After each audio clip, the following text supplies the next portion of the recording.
We actually are going to have a few questions, but we're going to bring back all our panelists that did keynotes today, Quinetta, Mai, Danielle, and you stay right here, Dr. Hood. We have some questions for you too. Okay, perfect. So thanks to all of you again. Really, really important topics, and all of you for sharing your learning and your research and ways that we can adapt and implement this in our organizations. So I have some questions in the chat, and I'm going to start with you, Dr. Hood.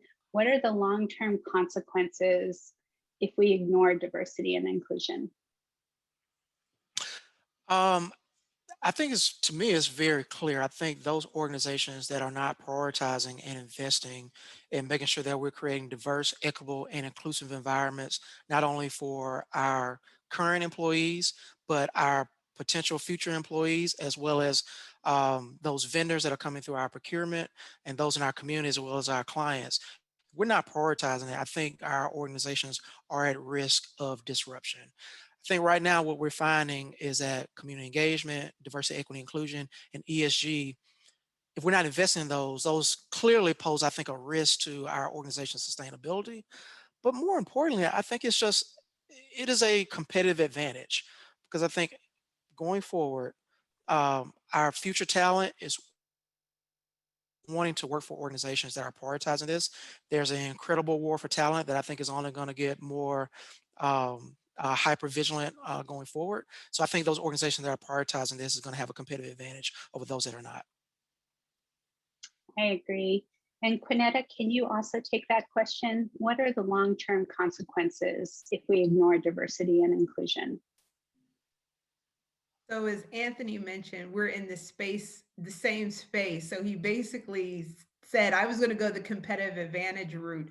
But I think that, when we often think of competitive advantage, it's that if we leverage DEI, that we kind of advance our work beyond those in our competitive space. But I think the risk then is to not be competitive, right? So you're not keeping up with external, kind of external trends, what's happening out in the industry, what's happening among different stakeholder groups, what other, credit unions are doing. And with that, I think there's a risk, in addition to what he said about disruption, about obsolescence, where people don't necessarily feel a connection to your credit union because they don't think that you can relate or understand. And so with that, I think that it slows down all of the other things like the innovation and all of the other types of progress that can be made. So it's kind of the opposite of advantage, but there's the loss of competitiveness, I think, by not paying attention to those issues. Yeah, that's such an important point. And we've heard this over and over and over again, and you brought it up during your talk.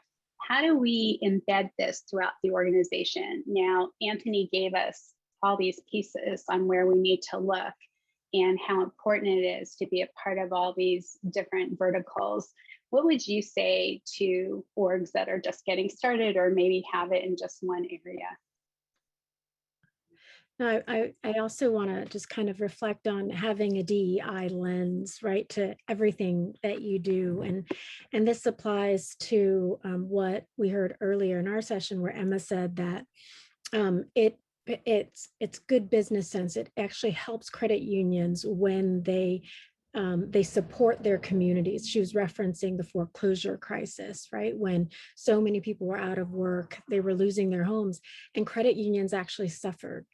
And so if we are supporting our communities, we're supporting our community members with this equity lens, we're mitigating some of these and intervening in crises before they actually occur, right? What I call these fast moving disasters like like the foreclosure crisis, if we're working with communities to build resilience, to build equity during times when we aren't in crisis, then we can actually buffer them from these fast-moving disasters. And so I would just say that it makes good business sense. It makes good economic sense for credit unions to be working with community members to have a DEI lens. Thank you. And Danielle, you were talking about the barriers to resilience within an organization and how you lift those up. But candidly, how do you lift those up if people don't feel like they can share truthfully on what's happening in their organization or disclose those barriers? Where do you start? I think that's a great question. I think that looking at, we talked a little bit about annual engagement surveys. So looking at shifts and changes and engagement and well-being and commitment, turnover, those are kind of some of the symptoms that there may be adversities that people are managing or they don't feel like they have the resources to, cope with. And so that could be an impetus to really go inward in organizations and interrogate processes and procedures and histories and say, obviously we're not doing something well. So what can we change proactively, even if people don't want to, be vulnerable or share all their trauma in the workplace? What are resources that we can preemptively offer that generally support well-being and support, inclusion here? I think are things that organizations can continuously pay attention to and interrogate. Thank you. We got a lot of questions about tokenization and making sure people don't feel tokenized, whether you're going out into the community and talking to a certain community or population or group, or whether you want to feature employees of color on your workforce dynamic to show that you represent the community that you're serving. How do you do that in a way that is not only authentic, but recognizes what tokenization is and the impacts of that? And I'll start with Quinetta. I wonder if you started with me because I was smirking. As someone who's been on several websites. Yeah, well, it's because I read your tweets all the time. But it's interesting because if we think back to the early kind of implementation of diversity initiatives, a lot of it was about what our communities look like and matching the demography inside of our organizations, right? And in diversity research, we call this the access and legitimacy approach, that if I look like my consumer group or if I look like my community, then I'm more apt to be able to get into kind of have that credibility and be able to address their needs. But what happens with that is, Robin, what you were saying, the term tokenism or valuing people for some demographic category or membership, which I was mentioning earlier, that kind of limits their capability. If we think about inclusion as the ability for someone to have the opportunity, everyone to have the opportunity to be great and to, as was said earlier by Brandolyn, to thrive in an organization and for an organization to succeed, if we're just reducing their capabilities to their demographic membership, that's a loss, right? We're wasting that talent. And so, we want to be able to match, not only take people's demography into consideration, but take into consideration that the skill set that comes with it, right? That's going to bring about the ability to better serve the community's needs or our members' needs. So, thinking about, for example, what is the value of that person or that group or the talent? Why is that? How does that help the organization be better, faster, stronger? That's all part of the pre-work that organizations have to go through to think about their why, and then go to look for people who can fill that role. And so, I can say, people all the time will say, we need to go find members of this group. And I'm like, why? Right? Or so what? If you do that, then what's it going to look like? What's going to happen? And so by thinking of people more broadly, and not just as, one of the terms we hear about now all the time is intersectionality, right? And we can think about that not only in terms of, again, group memberships, but all the things that people in our organizations can do, and taking that into consideration. If we do that, I think that's like where the magic happens. It's not saying, oh, if I take this person and put them in this role and see what happens, but what if I put together this person and this person, right? And there's some synergies that happen, some innovation that happens. And so I think we've kind of got to, think we tend to, when we do DE and I think in one dimension, possibly two, but we've got to, kind of change our vantage point and start thinking more and more dimensionality, and be more complex about it, because it's not so simplistic, and we can't treat it as such. Yeah, I mean, it's so complicated, right? I was thinking the other day about many organizations, not just in the credit union community, but are looking at changing their board and their management teams to reflect the communities they serve. And how do they acknowledge that and intentionally change that, and blend in the piece that you're saying about really valuing a person for what they're bringing, and not just looking to fill a certain piece. Mike, can you talk about that a bit? Yeah, I think it's the difference between having diversity and being truly inclusive. How do you create spaces where people feel comfortable coming to the table, right? You want a diverse group of people to come to the table. You want them to participate. You want it to be a welcoming environment. But how do you do that? I think that's the harder work, is continuing to create these spaces where people feel welcome, they feel safe, they feel that their voices are heard, and that they can truly affect change.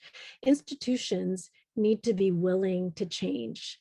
I'll say, in my experiences with many institutions of higher education, they'll say, we want to bring in diverse faculty, for example. So they do all of this recruiting and hire, a number of faculty from diverse backgrounds.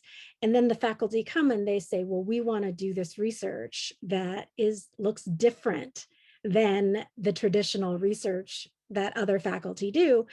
And then the institution doesn't know how to actually value that or treat that or evaluate that, right? So it's one thing to talk about diversity. It's another thing to really change your systems, your structures, your reward systems, to actually make people feel that they are welcomed and that diversity is actually truly welcomed and rewarded and celebrated. Yeah, on the topic of systems change, it's something that is not only important and pervasive, but it has to change. I mean, both you and Quinetta talked about, the systems not functioning for certain groups of people, especially in the financial services industry. I wonder how you think credit unions should best approach systems change when they think about systems change, because there's systems change externally, or like what's happening in our federal government right now, but there's also systems change within the credit union movement. So if you go to relationship-based lending, that's a systems change. Or if you suddenly start supporting ITIN lending, that's a systems change. Why is that so important? And how do you uncover which of the system dynamics need to be changed? And I'm actually going to start with Danielle for this. Yeah, I will say this is not my industry, but coming from But you come from higher education. Yeah. Coming from the psychological perspective, I think it's just critical that, like we've talked about a little bit here, it's this lens, it's this different approach. It's this, everything that I do, is this aligning with this, statement that I've made, or this value that I say I hold. And so really interrogating all the ways in which things can unknowingly come up, right, and manifest in organizations. And unfortunately, we live in a society where it's very easy to buy into ideas that counter the value of cultures that may not be the dominant group, right? And so these system changes are necessary to actively enact, practices and processes that really show via action, we value these differences, we integrate these differences, we combat, things that can slip in unknowingly with these new approaches. Because if we go by, not trying or just unconsciously operating, there are many things that could go wrong. And so I think it is important that we say at every level of an organization and, interactions and in processes and practices, what can we do to actively make sure that we are intentional and the decisions and the distribution of resources aligns with equity? Thank you for answering that. I know you're not in the same industry, but I also know that higher education is also a place where there's a lot of folks who don't feel that they're comfortable stepping on a campus or that there are services or supports there for them. What would you say to that system change? It's something that you talk about all the time. Sure. What do credit unions need to pay attention to in their internal systems? So I want to build off of something that Dr. King said, which, this idea of community and which community you're serving. Earlier, I think Dr. Hood actually defined what community was. And in talking with credit unions and talking about community social impact, what I realized was when I said community, certain people define community differently, or the community, the population that they're serving. So for some credit unions, they really want to have impact with their employees or their members or the community at large or society at large, right? Changing policies or all of the above, right? But most credit unions can't do it all. So I would say, first define what community you want to focus on, you want to serve, and then think about the systems and structures that you want to tackle, because you can't do it all, right? So I think the key is defining your community and then thinking about like peeling back the onion to think about, okay, what are the root causes of some of these structural problems, right? Am I asking the right questions?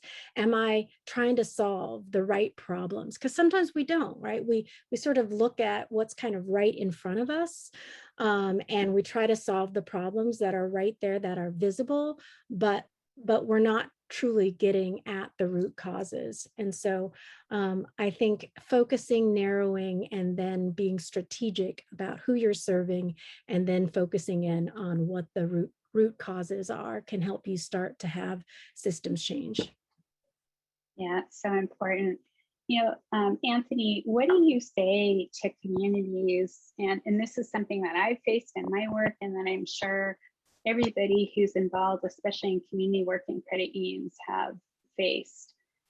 There are groups, populations, people that don't trust financial institutions, including credit unions, because of some of the laws that were put in place, some of the things that were brought up during my conversation today on redlining, and that we can give 50 examples of that. What do you say about the future of financial services? And we have a lot of work to do. And, when I think about DEI, I'm also thinking about justice. And I'm also thinking about reconciliation and healing. And I think a lot of that begins by us actually acknowledging, these wrongs that have impacted our communities and that have harmed the trust that our communities have in our system. And not just the most vulnerable people, but also people at at the top of our economic chain. There's a lot of distrust all across our society. So I think our organizations, particularly those organizations that have been around for quite a long time, I think we have to do some internal soul searching and then be very open and honest with our communities. But then I think once we're open and honest, we need to redress some of the things that perhaps we've missed it in the past. So Yeah, specifically, that's so I want to important. build on that, Yeah, specifically, I think we need to embed in our talent development processes training around redlining. I've encountered a lot of people who are in financial services prior to me taking on my current role they've been in banking for a long time, have never heard about redlining or have a inaccurate or incomplete understanding of redlining, block busting, steering, uh, you know, inequities and being able to get home loans as well as get insurance for properties, which impacts your ability to access the capital to get property. I think we need to really invest in that type of training and development in order for our bankers to have that competency to have different kinds of conversations, both internally as well as with our community members externally. Yeah, it's so important, and you're right. There's a lot of work to be done, and there's a lot of historical things that we need to keep lifting up and acknowledge, and for some of us learn about even more deeply than we have. You know, one of the things you talk about a lot is access to capital, and we know that there's a lot of different kinds of capital, and then there's also capital, money capital. And one of the hardest things that happens is the risk mitigation for people who don't have credit scores or have bad credit scores or don't have the proper identification or don't have collateral. You know, as somebody who's been involved in relationship-based lending, you know, I've faced different kinds of opposition to that, you know, actually in a lot of different sectors. What do you say? Because we know capital is so important, and yet some of the frameworks and structures we have for authorizing people to get capital are really going against the ability to help people get access and move forward. No, that's a great question. And I think that some of my work in post-disaster environments kind of shaped the way that I think about this. So like banks, the federal government has pretty strict guidelines on how you apply for resources, aid, you know, post-disaster, right? And there's all of these criteria. You have to have certain ID, you have to follow, you know, fill out certain documents, you have to have proof of X, Y, and Z. But after a disaster, you know, all of your paperwork could be gone, right? There are people who don't have, who have air property, who actually don't have documentation of owning a house, but their house has been in their family for hundreds of years, right? And so what we find is that post-disaster, the federal government sometimes can't help these people. They don't receive aid, but nonprofit agencies can actually, because they don't have those same criteria, those restrictions. And so they provide more flexible ways for you to provide evidence of ownership of a house. For example, your neighbor can testify that you've lived in that house for 10 years, and they would take that as evidence of you owning the house, right? So there's this rigidness with how we structure how to get access to capital that really creates barriers for low-income households, for immigrants, for people from diverse backgrounds. And I think we need to rethink that. We need to be creative. We need to be flexible. We need to take different forms of documentation and think outside of the box if we truly want to assist these households, these families that are in need of access to capital. Yeah, I think that's such an important piece, and rethinking of it and the rigidity of it. So those are where there are consequences to what a system has imposed that actually hurt a lot of people and keep them out of getting access to what they need. We are running close to the end of our session, so I'm going to ask this of each one of you. Like, what's the most important reflection that you want to leave our listeners and viewers with today? And I will start with Anthony. And my most important reflection is, you know, the question was asked, how do we drive systemic change? I think systemic change requires systemic thinking or systems thinking. And I think one of the best ways that we can support systems thinking in our organizations is, particularly at the top of the funnel, make sure that this work, community engagement, ESG, DEI, is really embedded in the overall strategic planning of the organization. It has to be embedded in the way that we evaluate our leaders and our employees. It has to be tied to compensation, and it really has to show up in everything that we do. when you are presenting data around what your organization is doing, progress reports, DEI has to show up. How we show up in the communities has to be a part of that reporting process. And I think the more that we do that, the more it trickles down through the organization. But I think it also trickles up through the organization because I think our employees see that and they want to be a part of it. And so I think tackling it from both ways, I think is important. But most important, it has to be an enterprise-wide approach with a systems thinking lens in order for us to drive systemic change. Thank you. And Danielle, what would you say?